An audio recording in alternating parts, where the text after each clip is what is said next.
Yun mga tol, isang mapagpalang gabi po sa ating lahat. So, kumusta po kayo mga tol? Salamat po sa patuloy niyo pong walang sawang pagsuporta sa akin po. So, ngayon mga tol ay nandito ako ngayon sa ating tahanan. So, kasama ako ngayon yung sinabi ko kanina sa unang video, yung Master Kung Fu na nandito ngayon na isang albularyo din na tagapagpalayas ng mga masasamang elemento katulad ng mga hindi natin nakikita. So ngayon nandito po yun si tatay. So tatay ang tawag ko sa kanya. So binisita niya ako dito at sinamahan dito sa aking tahanan para kung sa gayon kung may mga masasamang loob katulad na yung mga lumulusob dito sa aking tahanan, hindi natin alam kung anong nilalang ba yun. Pero ngayon mga tol, yung mag-ina ko ay wala dito mga tol.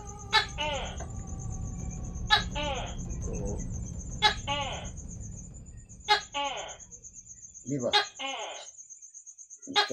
Good yun. Very good. Intan daw yun ang hindi mo hihimo niya. So, Sure.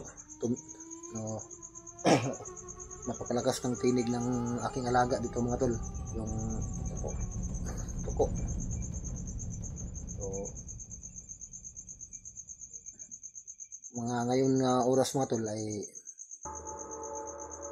ngayon talaga siya mag-ingay kasi kapag alas 11 na ng gabi ay talagang mag-ingay talaga yung alaga ko na tuko. So hindi ko yan pinabayaan yung alagang yan dahil nakakatulong din yan dito, katulad ng halimbawa ng mga insekto, kinakain niya lahat. So pinapakain ko rin minsan, makahuli ako ng mga paru-paro. So malaki na yan, tuko na yan mga tol. So, ngayon nandito na si Master Kung Fu na isa ding albularyo mga tol. So, sinamahan niya ako dito sa aking tahanan. So kami lang dalawa dito mga tol. So hindi ko pinatulog dito yung mag-ina ko dahil nagmanman kami dito ni Master para sa kung may mga lumusob man uli dito. So kaming dalawa mismo ang haharap sa mga masasamang loob o masasamang elemento na parating lumulusob dito sa aking tahanan. So, habang nagpapahinga pa yung master ko mga tol, yung sinasabi ko na ermitanyo, ay ako muna ang nagising para magmasid. So pinagpahinga ko muna dahil napagod din siya sa habang paglalakbay. So laking pasasalamat ko sa kanya na binisita niya ako dito dahil alam daw niya yung mga kaganapan dito sa aking tahanan, yung mga pangyayari. So yun lang, hindi ko akalain na malalaman niya yung mga pangyayari dito. So nag-alala siya sa akin at sa aking pamilya, kaya agad siyang nagpunta dito sa aking tahanan. So na-surprise talaga ako mga tol. Ito mga tol, nagpapahinga muna. So pinatulog ko muna mga tol habang maaga pa kasi alas 11 pa ng gabi. Mamaya mga banda alas 12 ay gigising ito dahil may gagawin daw siyang ritual para yung mga masasama ay hindi na raw babalik daw dito. Kung sakali mang hindi namin mapalayas yung mga ganong mga masasamang loob, so kaming dalawa yung haharap dahil nais din ng master kong ito na hulihin yung lumulusob dito sa amin.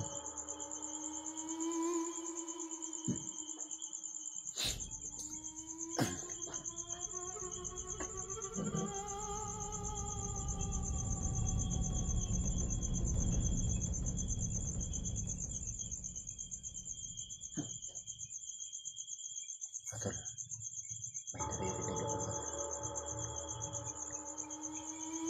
May naririnig ako sa labas.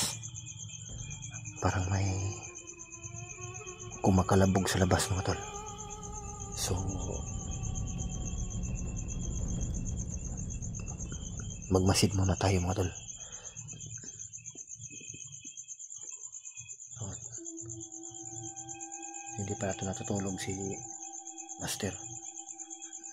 Nakiramdam lang pala ito si master, mga tol. Akala ko tulog. Nakiramdam lang ito.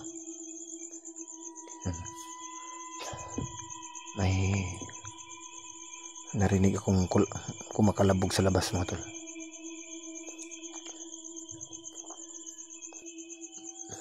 So, maganda tayo, mga tol.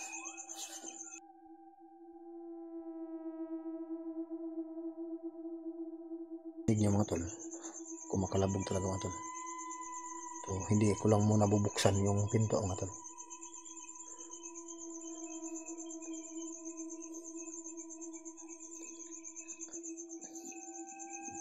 May itak ako dito.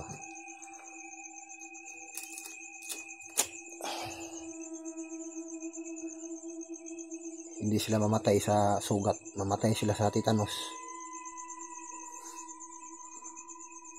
So, itong itak, mga tol, kung sakaling tamaan sila nito, kung hindi man sila mamatay sa sugat nito, mga tol, papatayin sila sa tetanus nito.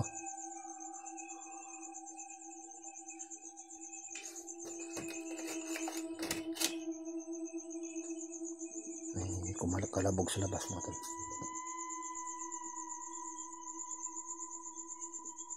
Sisilipin natin.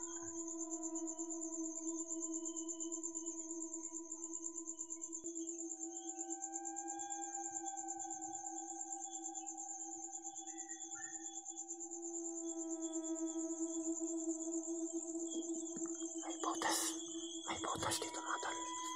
Makikita ko sa labas dahil may butas dito. Kung sakaling may pumasok dito, baka may nagmanman dito sa paligid, mga tol. Kasi hindi natin masyadong makita kasi napakadilim sa labas. Sisilipin ko lang, mga tol. Tumatalo yung aso ko. Tumatalo yung aso ko, mga tol. Sisilipin lang natin.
Hihintayin na natin, mga tol. Aabangan natin kung ano yung pwedeng mangyari kung babalik pa sila dito. So nakahanda na kami, mga tol. Kung sakaling anumang mga dumating ngayong gabi, ay nakahanda na kami. So hindi ko muna pinatulog yung mag-ina ko dito, mga tol, para sa kaligtasan nila yan.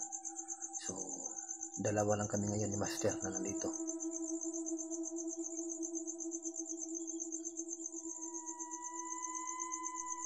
So, nakaready na yun lahat mga tol. Yung mga kinakailangan namin. So, nagdala din si Master ng mga pangtaboy ng mga masasama.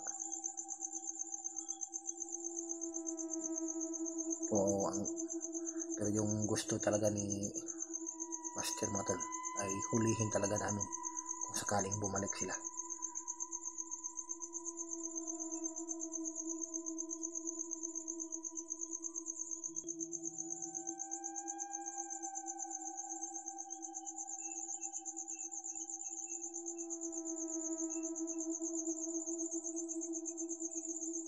So napakatahimik dito mga tol. Kasi yung mga bahay na malapit sa akin dito, walang mga tao mga tol. Dahil yung iba, pinapatayuan lang ng bahay pero hindi pa natapos, wala pang nakatira. So may iba rin nga nakatira pero medyo distansya dito sa akin mga tol. So itong area ko dito, so ako lang mag-isa dito mga tol. May mga bahay naman malapit sa akin pero wala pang nakatira mga tol kasi hindi pa natapos. So itong bahay ko, ito yung pinakadulo mga tol. Malapit sa mga palayan, malapit sa may mga niyog, may mga punong kahoy sa unahan.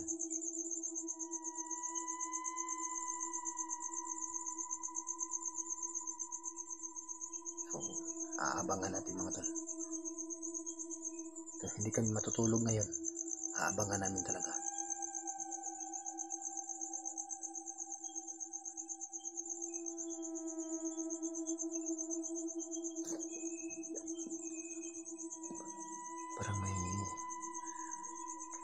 Parang may kumakaluskos dyan mga tol. Parang may kumakaluskos. Parang may kumakaluskos sa dingding mga tol.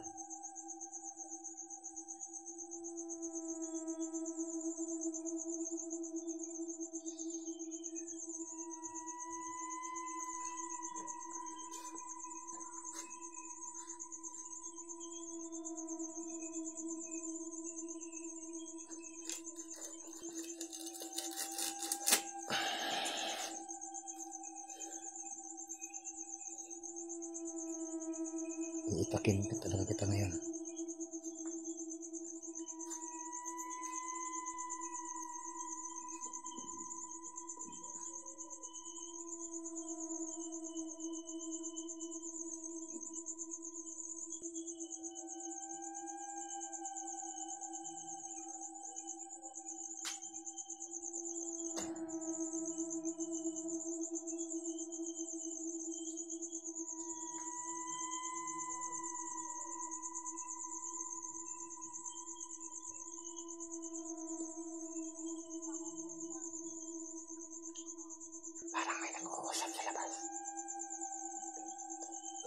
Yung ilaw ko mga tol parang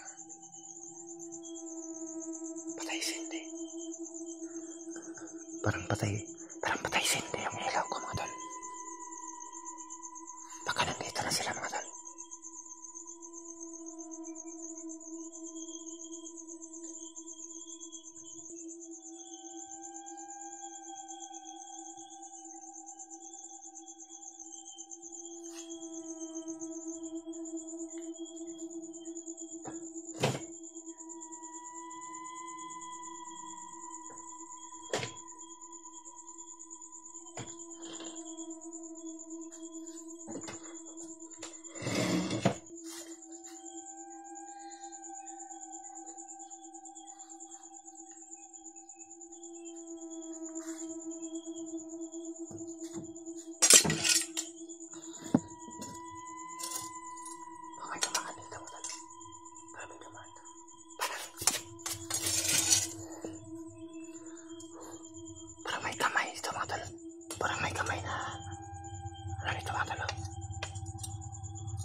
Pasok yung